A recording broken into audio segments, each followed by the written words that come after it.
Troy নগরী হাজারো বছরের পুরনো এক কিংবদন্তি নগর, যেখানে একসময় বসবাস করতেন রাজা প্রিয়াম। তিনি ছিলেন ৫০ জন পুত্রের জনক, আর সেই পুত্রদের মধ্যে সবচেয়ে বীর, সবচেয়ে গর্ব ছিল তার প্রিয় সন্তান হেক্টর। হেক্টর ছিলেন ট্রয়ের রক্ষাকর্তা।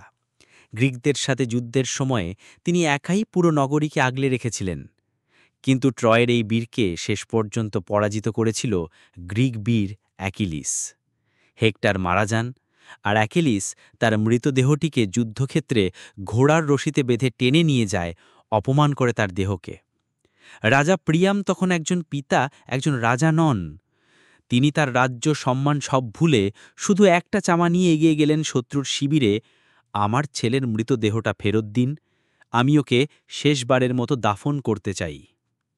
একজন বৃদ্ধ পিতা রাত্রি অন্ধকারে শত্রু ক্যাম্পে গিয়ে অ্যাকেলিসের পা ধরে কাঁদছিলেন।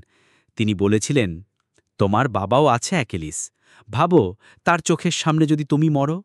আমিও একজন পিতা, আমার ছেলেকে শেষবারের মতো আদর করবার সুযোগটুকু দাও আমাকে। এই কথা শুনে পাথর হৃদয়ের অ্যাকেলিস কেঁদে ফেলেছিলেন। তিনি হেক্টরের মৃতদেহ ফেরত দেন, আর ট্রয় নগরীতে শুরু হয় এক পিতার আর্তনাদে শেষকৃত্যের আয়োজন। এই কাহিনী শুধু ট্রয়ের ইতিহাস নয়, হাজারো বছরের পিতৃ ভালোবাসার প্রতীক।